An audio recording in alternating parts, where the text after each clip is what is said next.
Do you ever feel like you have to do things completely differently to kind of get into the zone?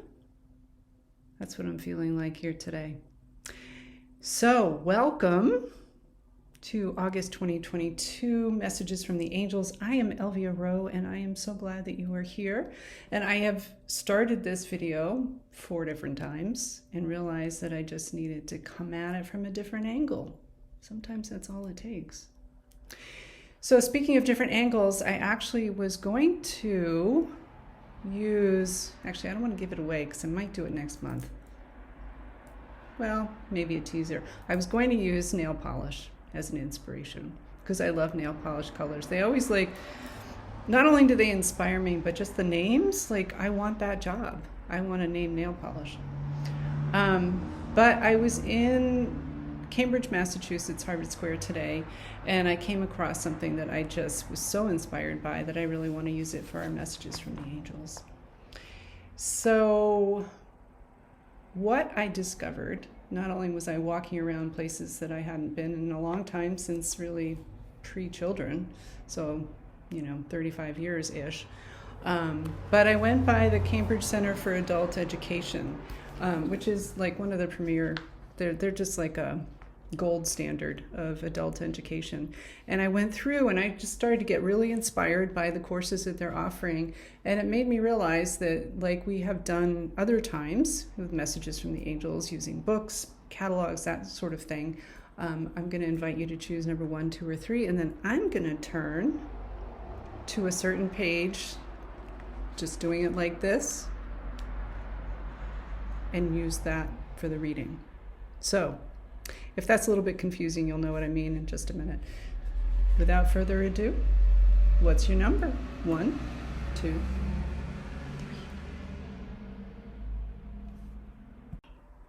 For those of you who chose number 1, I was going to choose ahead of time, and the angels are like, we're going to do this live. So you guys are going to have to endure my actually interpreting the message and the moments that it takes to do that. Number 1, people. So I'm flipping through and I'm feeling the energy. And then I get this yes that comes through my body. I'm sharing that because you can do it too. All right, world languages. It's funny because I actually was using this to determine if I should use this for the messages. And they said yes, and they turned me to pretty much the same page.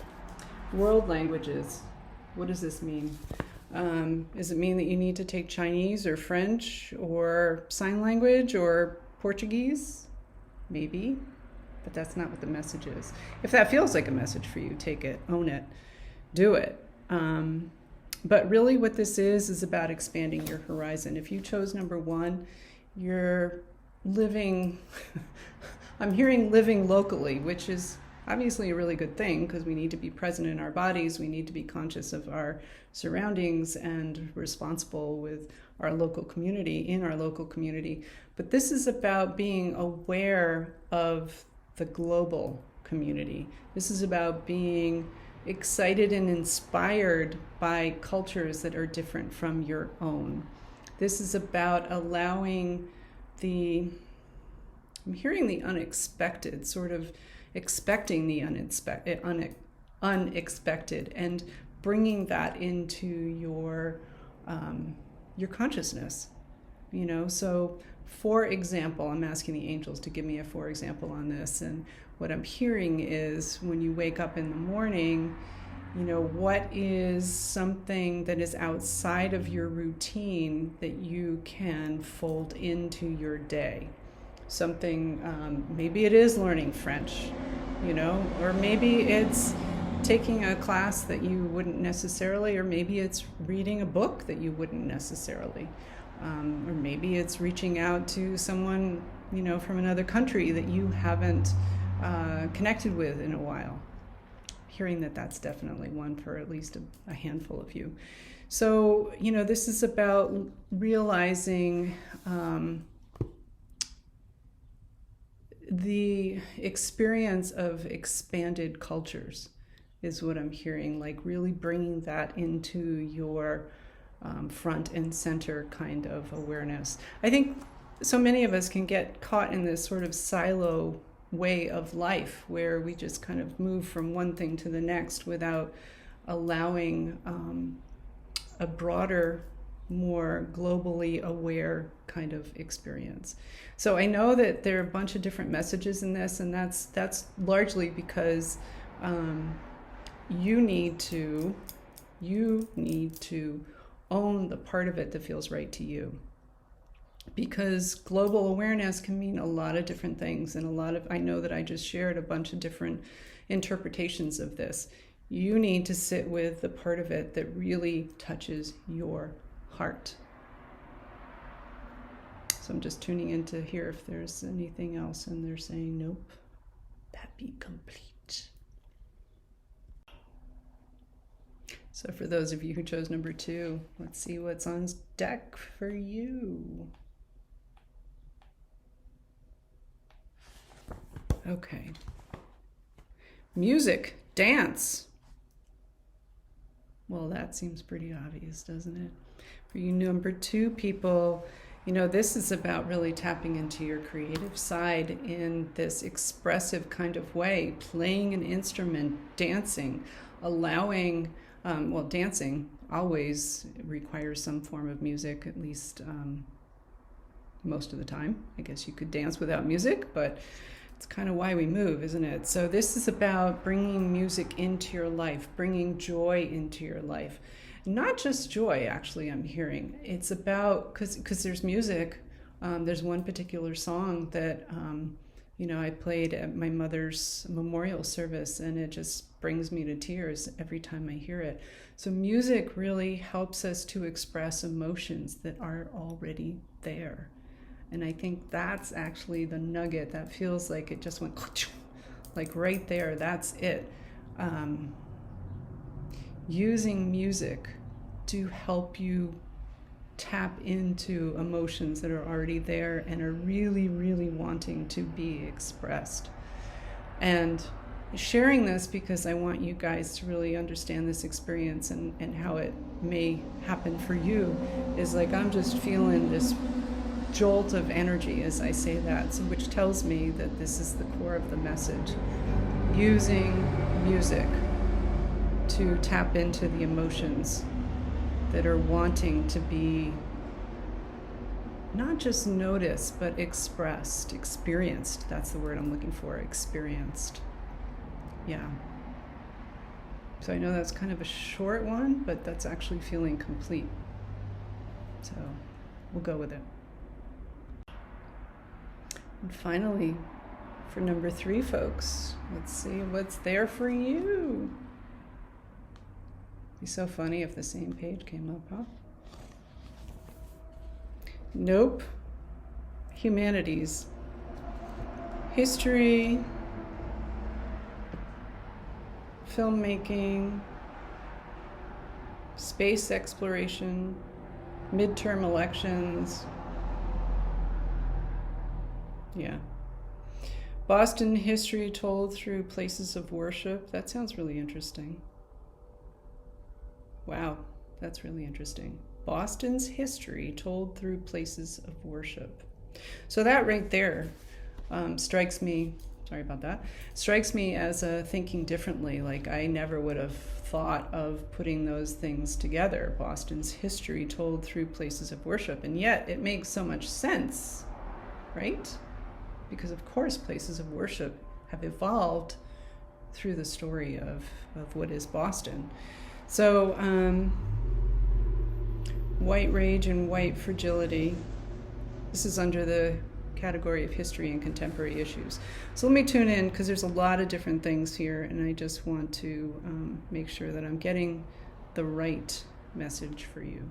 So hold please. Okay. So the first thing I heard was that it's not about history and it's not about politics, which with the midterm elections coming up this fall in the United States, I did wonder, maybe it was going to be something about that, but it's not, or not directly anyway. What I heard very clearly as I took my little pause there was it's about putting humanity back into humanity, which is a little abstract. but it's about understanding who we are as humans, and we talk a lot about love in Angels Teach Land. I'm sure you know that. But how often do humans really practice and live a life of love, live a life of humanity? Because when I think of and speak the word humanity, I'm thinking of this concept of all of us connected, all of us as one, all of us as one community, and holding each other. And I think we as humans collectively don't do a very good job of that. So if you chose number 3, this is really a call to action, and I'm feeling it for myself too, to just keep yourself in check, that when you're out in the world, that you are a force of nurture and a force of love as you are interacting with your fellow humans. It can be so easy to get, into the us, them, right now I'm sort of mildly irritated at my neighbors who are watering their lawn when we're in the middle of a drought, right? So I'm us theming, right? But opening my heart and compassion and doing my best to let go of judgment, because that doesn't solve any problems and it doesn't unite us in any way. And I think this is about doing the work to really see humanity as this one family, and maybe a sibling is doing something that feels a little off-putting, but that doesn't mean that you stop loving them. It doesn't mean that you reject them or neglect them. It means that you do your best to show up as, the whole healed human that you are. And that's really the point of the number 3. It's actually feeling pretty solid, and it's actually making me choke up a little bit, which I'm kind of finding to be interesting, because I think honestly that this is our path through. Our path through the darkness is putting the humanity back into humanity. Yeah. So that's also feeling pretty complete. So that is it for our August messages from the angels. I always love to say that you can get a message from anything, anywhere, anytime. You just have to be open. So, next time that you're near a catalog or a magazine or a book or whatever, just flip through and let your angels guide you to exactly what you need right here, right now. And with that, I pray that Cambridge Center of Adult Education gave you what you needed today. So much love. Enjoy the rest of the summer. Big hugs, many blessings. See you in September. Be well.